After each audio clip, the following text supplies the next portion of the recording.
Monsieur, bonjour et bienvenue dans votre émission Grande Dame où nous avons l'honneur aujourd'hui de recevoir pour vous Maître Nadine Makenke. Bonjour madame et bienvenue. Merci beaucoup madame, bonjour. Vous allez bien? Je vais très bien. Je signale très chers téléspectateurs qu'elle est avocate au barreau du Haut-Katanga. Elle est également secrétaire interfédéral adjoint chargé d'études et stratégies à l'UNC, parti cher à Vital Caméré, mais aujourd'hui, grande dame. Alors, mettre vos impressions avant de commencer. Merci beaucoup madame. Je suis vraiment enthousiasmée, je suis émue et contente de faire partie de l'émission Grande Dame à ce jour. En passant, je remercie la chaîne HK pour l'initiative. HK, c'est ça. HK6 pour l'initiative de promouvoir la femme à son émission. Elle est vraiment louable. Merci encore une fois. Alors, pour commencer, madame, parlez-nous un peu de votre parcours professionnel d'une manière brève pour que les téléspectateurs puissent vous connaître aussi. Comme vous l'avez déjà introduit, je suis avocate, maître, vous avez présenté maître Nadine. Je suis avocate au barreau du Haut-Katanga. Je suis également secrétaire interfédéral adjoint, chargé d'études et stratégies à l'UNC, au parti cher au président Vital Caméré. Et également, je suis promotrice d'une école, le collège La Sève. Je suis à l'entrée de la vie sur la route Kinsévéré. Bref, c'est ça ma présentation. Si je dois parler de ma carrière, j'ai commencé ma carrière en tant qu'animatrice communautaire dans un projet de l'UNICEF qui a été financé par le Fonds de survie belge, exécuté par la Condition féminine et famille, où j'ai suivi plusieurs formations. Enfin, je suis au barreau et en même temps, comme c'est une profession libérale, je suis aussi dans l'enseignement, dans l'éducation, comme c'est ma passion aussi. Je suis promotrice d'une école. Et qu'est-ce qui vous a motivé à faire le droit? Qu'est-ce qui m'a motivé à faire le droit? Étant petite, il y a des films qu'on suivait, on voyait des femmes inspectrices, justicières, ça nous inspirait quand on voyait les femmes diriger les opérations, rendre la justice. Et déjà, dès le jeune âge, ça nous inspirait, ça nous inspirait. Et en grandissant, nous avons eu cette orientation-là et que nous assumons à ces jours avec passion. Vraiment. Avec toutes ces casquettes, le fait d'être au barreau, vous êtes promotrice d'une école, également vous occupez le poste de secrétaire interfédéral adjoint. Comment vous arrivez à gérer tout ça? C'est pas facile en fait, mais il suffit d'aménager les temps, de créer les temps, d'être disponible selon qu'on peut. On peut coordonner.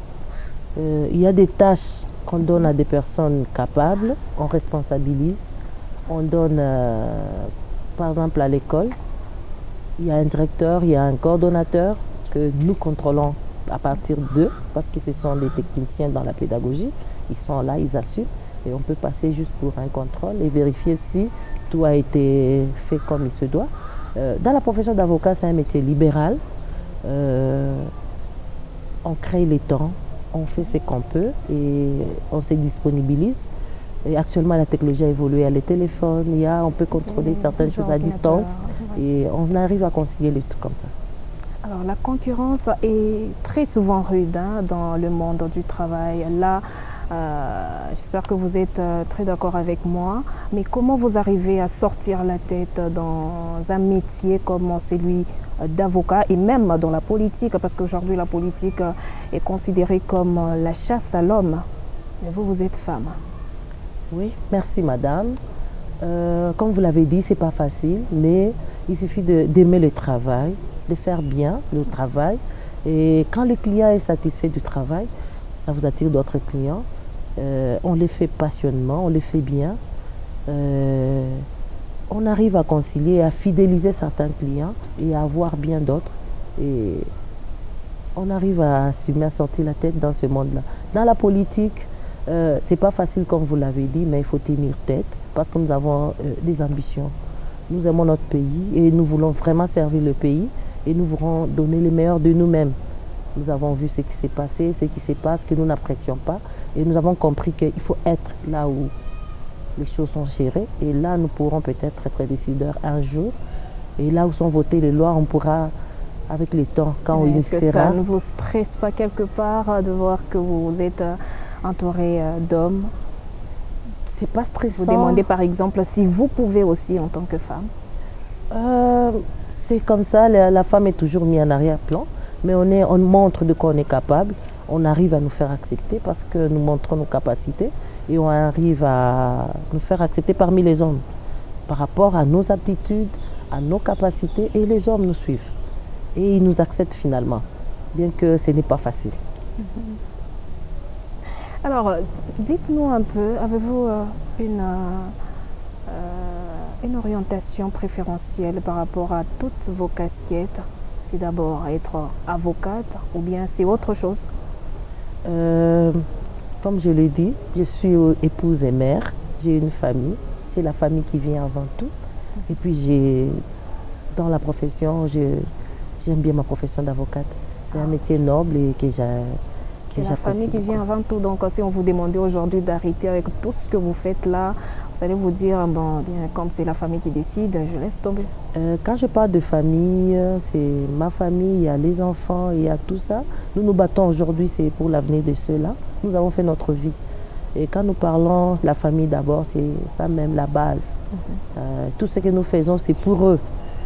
Et s'il y a des contraintes en tant que mère, si on ne peut rien là, mais tant que la famille me soutient, parce qu'elle me soutient, on est là et on fonce dans ce que nous faisons là. Non, il faut carrément les citer. Non? Lui qui vous soutient, ne parlez pas que c'est la famille qui vous soutient. Il faut quand même qu'il se sente fier de vous voir parler de lui, comme il est là, comme conseiller, toujours vous soutenir dans tout ce que vous faites. D'accord, merci beaucoup comme vous le permettez. C'est une occasion pour vous. Vous m'avez posé des questions, savoir comment j'arrive à concilier. Premièrement, quand on est soutenu, quand on est épouse, et quand le conjoint nous soutient, on rend la tâche aisée, plus ou moins aisée, parce qu'on a l'appui de son mari. Et je cite en passant mon cher mari, qui est aussi avocat comme moi. Ah, vous arrivez à vous comprendre parce que vous êtes tous avocats. Vraiment, c'est Maître Badi, moi là-bas, que je salue en passant, qui m'encourage dans tout ce que je fais et qui me comprend dans les faiblesses et qui continue à m'encourager. Et si j'en suis là, c'est grâce à lui. Merci et j'ai dit merci en passant. Alors, en tant qu'avocate, c'est quoi votre source d'inspiration? C'est la femme. Je peux dire ma source d'inspiration, c'est la femme. Comment ça? Dans mes débuts, comme je l'ai dit, j'ai commencé en tant qu'animatrice communautaire. J'étais dans les milieux ruraux où j'ai vu comment la femme est marginalisée. Surtout que la femme qui est mère de plusieurs, surtout sans sous, sans moyens, avec les aspirations dès le jeune âge d'être dans la justice en tant qu'avocate, ça nous a donné beaucoup d'inspiration. Et quand je vois la femme, elle est ma source d'inspiration. Et j'ai vu certaines femmes monter aujourd'hui. On voit des grandes dames. On a vu des femmes présidentes de la République. Et nous avons vu à concilier la femme rurale, marginalisée. Et c'est qu'une femme qui a su donner le meilleur d'elle-même est capable de faire. Nous nous sommes lancés dans cette bataille-là. Parce que j'ai vu que la femme inspire. Elle a beaucoup d'atouts qu'il faut exploiter. Et là, c'est ma source d'inspiration. Est-ce que vous pensez que les femmes avocates peuvent facilement influencer la situation dans le bon sens? Oui, à mon avis, oui. Et j'encouragerais certains avocates à ne pas avoir peur. Le monde, il est fait ainsi. Quand on doit travailler dans un milieu où il y a les hommes, c'est pas facile. Il faut montrer de quoi on est capable. Montrer les compétences, montrer les atouts. Et on finit par se faire accepter par les hommes par rapport à ce que nous sommes en train de faire. Et quelles sont les difficultés que vous rencontrez très souvent dans ces domaines? Nous sommes en Afrique. Nous avons la coutume, les habitudes, les us et coutumes, où la femme généralement est marginalisée. Et du coup, c'est ça qui vient d'abord, jusqu'à se faire accepter. C'est ça la difficulté que nous rencontrons dans le milieu professionnel et même dans le milieu politique, et où nous sommes obligés parfois de nous imposer par nos atouts, nos aptitudes, nos capacités. ce qui n'est pas tout facile. C'est ça la grande difficulté que nous rencontrons, que nous essayons de transcender. Ok.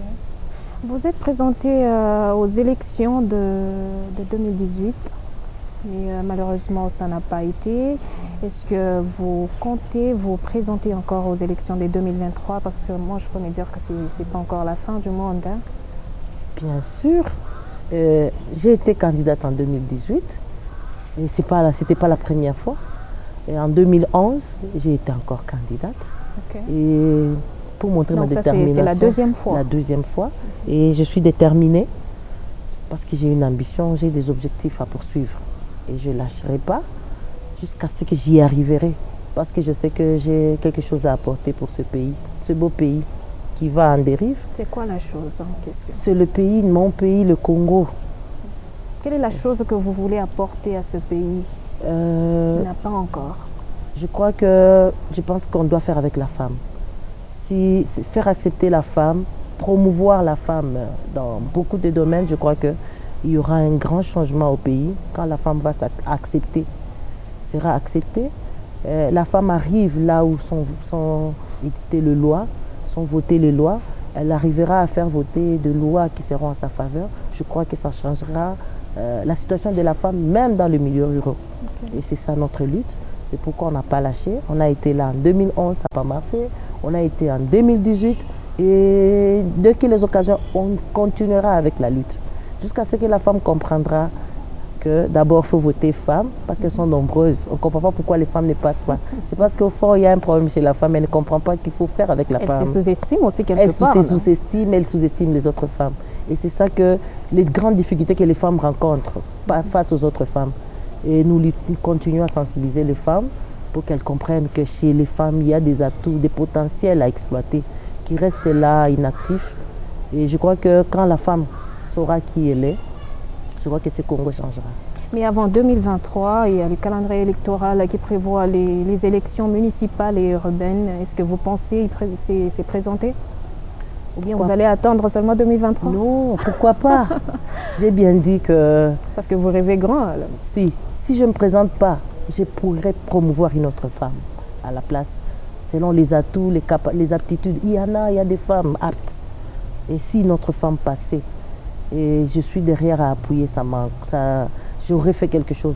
Si pas moi-même, même une autre, que la femme soit là. Et nous encouragerons encore les femmes à se présenter massivement à ces élections. Avez-vous une idée sur comment serait la société si on accordait des postes, des prises, des décisions à beaucoup de femmes? Oui, nous avons des inspirations. Nous avons vu Johnson au Libéria. Nous avons vu les femmes qui ont marqué ce monde. Et grâce à elles, nous avons vu au Brésil. Et une femme à la tête, ça change beaucoup de choses.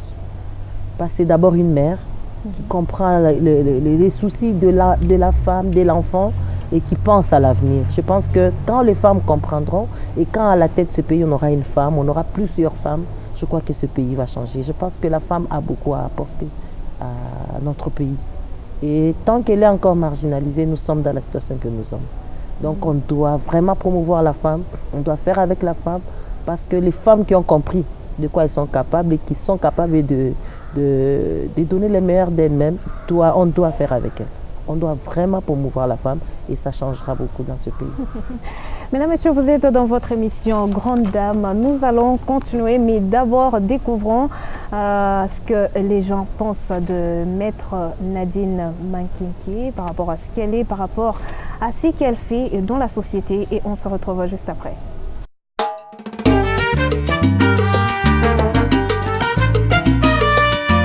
Je travaille avec Maître Nadine depuis 2010 au parti, parce que notre parti, juste après la création, en 2010, son installation dans la province du Katanga avec l'ancienne configuration.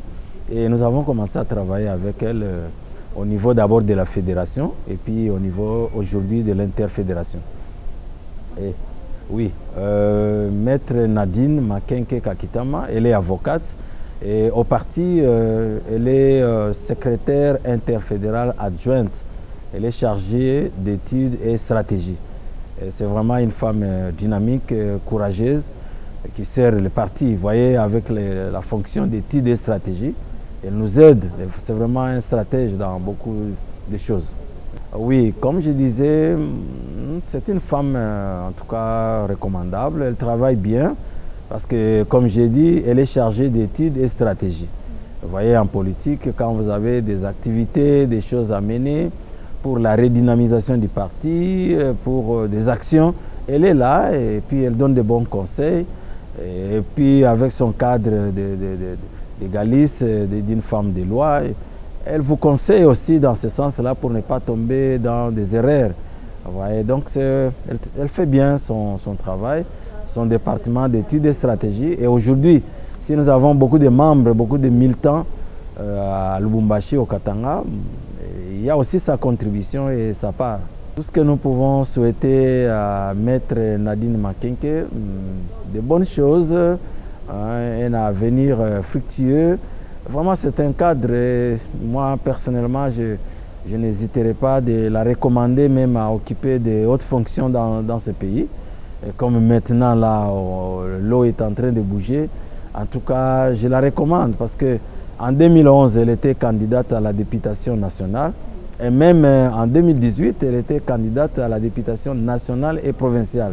Donc elle a des ambitions. C'est une femme d'État et elle peut aller plus loin. Et mon souhait est qu'elle réussisse et que Dieu puisse les propulser. Pour Maître Nadine, je suis son mari, donc je suis tout pour elle. On a eu à prêter serment le même jour, mais on a renouvelé notre serment à des jours différents. Okay. Et elle a eu l'opportunité de renouveler le serment avant moi. Moi, j'avais demandé une omission parce que j'étais dans d'autres fonctions dans une société minière de la place en tant qu'attaché juridique. Et j'ai renouvelé mon serment juste après. Et je me souviens même, on s'est tiraillé par rapport à la préséance. Comme elle avait renouvelé le serment bien avant moi, bien que sur la liste j'étais préséant, elle se prenait pour la préséante par rapport à moi jusqu'à ce que j'ai renouvelé le serment. Et on s'est taquiné même, j'ai dit, je viens de récupérer ma préséance. Plusieurs personnes me demandent toujours, comment expliquer que vous êtes tous deux avocats? Est-ce que ça va vraiment à la maison? Mais j'ai toujours répondu, les droits se limitent au niveau de la porte, au niveau de la barrière. Une fois on franchit la barrière, nous sommes mari et femme. Mais si nous quittons la barrière, nous sommes confrères. Et il y a même des clients qui nous confondent. Souvent, il faut rappeler à l'ordre. Ici, nous sommes deux avocats. On n'est pas mari et femme, on est deux avocats. Donc, s'il y a traitement, vous traitez avec deux avocats. Donc, brièvement, quand on est dans la vie conjugale, c'est comme une vie ordinaire plutôt.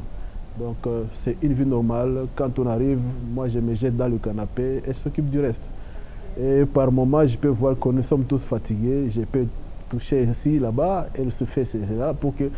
Parce que nous sommes tous affamés, on doit tous manger. Bon, de la même manière qu'elle est fatiguée, c'est je suis fatigué aussi.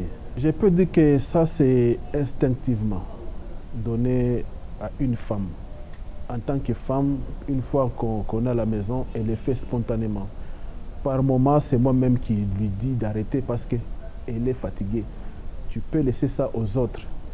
Par moment, je peux interrompre. Bon, comme c'est instinctivement, il faut laisser faire, sinon on ne peut pas étouffer l'instinct. Par rapport à sa profession, je peux dire que nous formons un couple qui se complète dans tout. Et je me souviens, lorsque nous étions encore à la faculté, bon, juste pour votre information, nous sommes de ces gens-là qui ont consommé la promotion, parce que nous sommes connus à l'université, même promotion, on a fini ensemble, et on s'est connus à un deuxième graduat jusqu'à ce jour, et on est toujours ensemble. C'est-à-dire, si je me souviens bien d'une phrase qu'elle avait prononcée, on était encore étudiants, elle a dit, un jour, si nous nous retrouvons dans notre foyer, j'espère que mes mains ne vont pas chômer, parce que moi je suis appelé à travailler. Je ne suis pas appelé à rester, à préparer les foufous. Je suis là pour promouvoir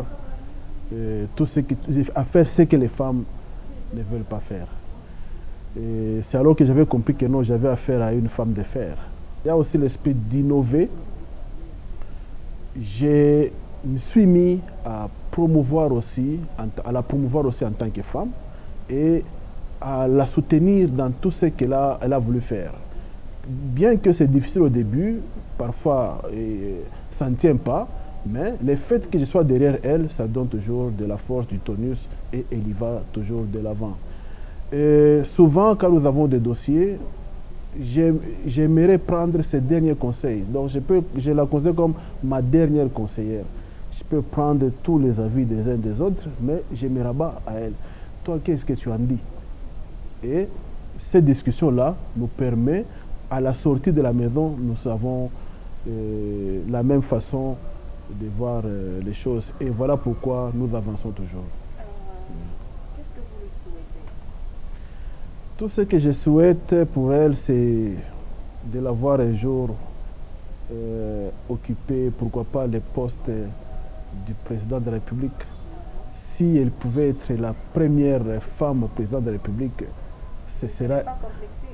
Non, si je pouvais être complexé, je devais l'être dès maintenant, parce que ce n'est pas... C'est depuis 2011 que j'ai soutenu sa candidature. Si elle a osé se présenter en 2011, et encore une fois en 2018, c'est parce que j'ai soutenu, j'ai accepté, et je suis toujours là.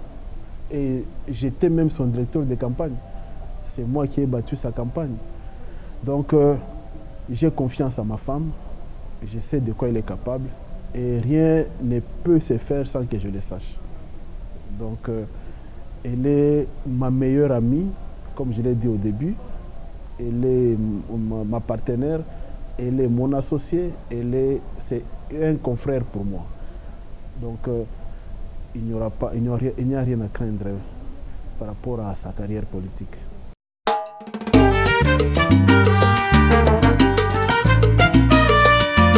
Voilà, fidèles téléspectateurs, nous poursuivons avec cette émission Grande Dame. Je rappelle que nous avons reçu pour vous Maître Nadine Mankinki. Elle est avocate au barreau du Haut-Katanga. Elle est également secrétaire interfédéral adjoint de l'enseignement et d'études stratégie à l'UNC. Maître Nadine, en tant qu'avocate, quel est le combat primordial pour la promotion des droits des femmes? Nous avons commencé un combat. Comme je l'ai dit, je ne suis pas seulement avocate et femme politique, je suis aussi promotrice d'une école. Par rapport aux réalités que nous avons pu rencontrer dans la société, nous avons commencé à notre niveau à sensibiliser les femmes. J'ai dit que dans le début de ma carrière, j'ai commencé en tant qu'animatrice communautaire. J'ai été en contact avec la femme rurale, j'ai vu la réalité à la base. Et en tant que promotrice, nous avons commencé par sensibiliser les femmes à étudier, à encourager les femmes. Dans notre école, nous avons mis les femmes à occuper des postes de responsabilité. Et pour la femme rurale, dans le milieu, oui, à mon école, nous avons ajouté l'alphabétisation gratuite. Nous avons mis l'alphabétisation gratuite. Et la difficulté, c'est que nous avons commencé avec un petit nombre. Et au finish, les femmes ne viennent presque plus. Il y en a qu'une ou deux qui viennent. Et on sent que la femme n'a pas encore compris. Et nous n'allons pas lâcher. Nous allons continuer à sensibiliser. Bientôt, c'est les vacances. Elles auront moins de charges. Je crois que nous allons encore reprendre. Nous allons sensibiliser et l'alphabétisation est gratuite.